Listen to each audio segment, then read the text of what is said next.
पुराने यरूशलेम शहर के बीचों बीच स्थित 8वीं सदी में बना अल-अक्सा मॉस्क, ये जिस पहाड़ी पर स्थित है उसे मुस्लिम धर्म ग्रंथों में अल हराम अल शरीफ कहा गया है। अरबी शब्द अल अक्सा का मतलब होता है प्रार्थना का सबसे दूर का स्थान। मुस्लिम मान्यताओं के मुताबिक 620 ईस्वी में पैगंबर ने मक्का से यहाँ तक की यात्रा की थी और यहीं डोम ऑफ द रॉक्स है, यानी कि पवित्र पत्थर है, जहाँ से वे जन्नत की यात्रा पर निकले थे। इस्लाम में इसे तीसरा सबसे पवित्र स्थान माना गया है। ये 14 एकड़ में फैला है और 2016 में संयुक्त राष्ट्र का जो प्रस्ताव आया था उसके मुताबिक इस पर मुसलमानों का हक माना गया है और उनका जो हक है वो इस पर बरकरार है।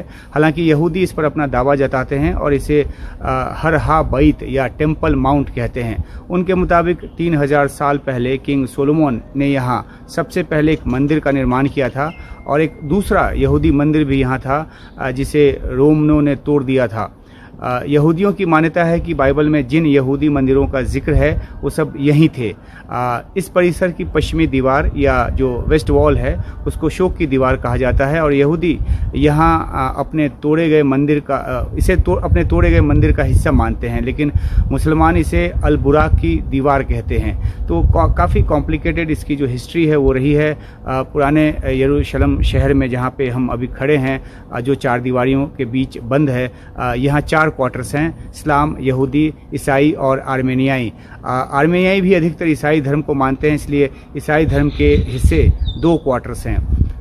यहूदियों का विश्वास है कि यरूशलेम ही वो जगह है जहां दुनिया बनी और यहीं पर पैगंबर इब्राहिम ने अपने बेटे इश्तहाक की बलि देने की तैयारी की थी। तो उनके लिए ये काफ़ी पवित्र स्थल है। लेकिन दूसरी तरफ अगर बात करें मुसलमानों की, तो मुसलमानों के लिए ये तीसरी सबसे बड़ी पवित्र जगह है। उनकी मान्यता है कि पैगंबर ने मक्का से यहाँ तक की यात्रा की और यहीं से जो डोम ऑफ द रॉक्स है वहाँ से जन्नत की यात्रा पर गए। ईसाई मानते हैं कि ईसा का यहीं अवतरण हुआ और आखिरी भोज के बाद उनको यहीं पर सूली पर चढ़ाया गया, लिहाजा ये उनके लिए सबसे पवित्र जगह है। और जो ये इजराइल और फ़िलिस्तीन का जो विवाद है उसकी एक प्रमुख वजह जो है ये अल अक्सा मस्जिद है।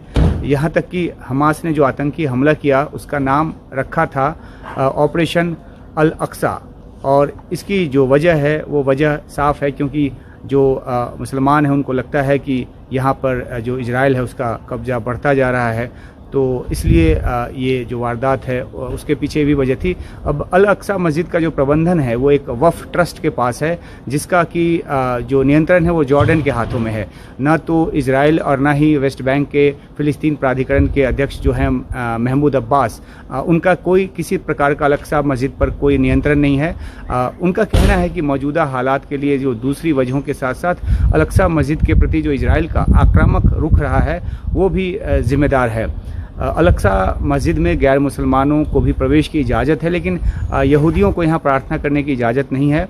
वैसे यहूदी धर्म गुरु जो हैं वो ये मानते हैं कि टेम्पल माउंट जो है वो इतना पवित्र जगह है कि वहाँ पे पैर रखा जाना ठीक नहीं, और पैर रखे जाने से वो जगह पवित्र हो जाएगी। तो इस वजह से भी यहूदी जो हैं वो वहाँ नहीं जाते हैं, लेकिन उनको इजाज़त भी नहीं है। इजराइल की सरकार जो है वो यहूदी और ईसाइयों को यहाँ बतौर सैलानी जाने की इजाज़त देती है, लेकिन उसका भी समय निश्चित है। जैसा कि हमारे गाइड ने बताया कि सुबह 7 से 12 बजे के आसपास जो है ये खुलता है। इसी साल रमज़ान के महीने में और यहूदी के त्यौहार के पहले इजराइल की पुलिस ने अल अक्सा मस्जिद में घुसकर लोगों को निकालने की कोशिश की थी, और इससे जो अरब आबादी है यहाँ की, मुसलमान जो हैं उनमें गुस्सा काफ़ी बढ़ गया। और जब 1967 में इजराइल ने जब से वेस्ट बैंक और गाजा पट्टी और पूर्वी यरूशलेम पर अल अक्सा मस्जिद पर जब से कब्जा किया, तभी से विवाद चला आ रहा है। सन 2000 में एरियल शेरोन और दक्षिणपंथी लिकुड पार्टी के कुछ सांसदों ने अल अक्सा मस्जिद का दौरा किया था और उसके बाद अल अक्सा पर कब्जे की घोषणा कर दी थी। इसके बाद ज़बरदस्त एक हिंसा भड़की थी, जिसमें उस समय की जानकारी के मुताबिक तकरीबन 3000 से अधिक फ़िलिस्तीनी और 1000 से ज़्यादा जो इजरायली हैं वो मारे गए थे। इस 2021 मई में भी हिंसक झड़प हुई थी और पिछले साल रमज़ान के महीने में भी यहाँ संघर्ष हुआ था। पुलिस ने दावा किया था कि मस्जिद में प्रदर्शनकारी जो हैं वो छिपे हुए हैं नमाजियों के साथ, और फिर वहाँ इस आधार पर दबिश दी थी। तो 1967 में अल अक्सा को लेकर इजराइल और जॉर्डन के बीच जो समझौता हुआ था उसमें ये तय हुआ था कि इसकी जो बाहरी सुरक्षा की जिम्मेदारी है वो इजराइल को दी जाए, और इजराइल को मिली हुई है वो।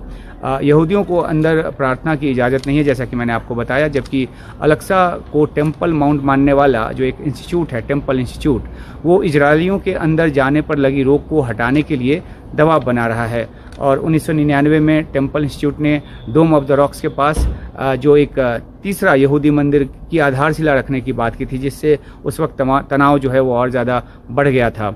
इजरायली सैनिक जो हैं वो यहूदियों को यहाँ जाने की इजाज़त देते रहे हैं, और कई बार वो उनको जो टूर करने देते हैं उनको जाने देते हैं। इससे फ़िलिस्तीनियों को ये आशंका होती है कि इजरायली जो है इसे अपने कब्ज़े में ले सकते हैं, तो इससे जो है वो तनाव और ज़्यादा बढ़ता है। तो ये जो पूरे इलाके की एक छोटे में ये कहानी है, और इस वजह से जो है यहाँ एक तनाव का माहौल रहता है। अभी बिल्कुल सड़कें यहाँ पर सूनी हैं, लोग कम हैं। हालांकि आज क्योंकि पवित्र दिन है तो लोग घरों से नहीं निकले हैं, ये भी वजह है, लेकिन जो तनाव है वो भी इसका एक बड़ा रीज़न है।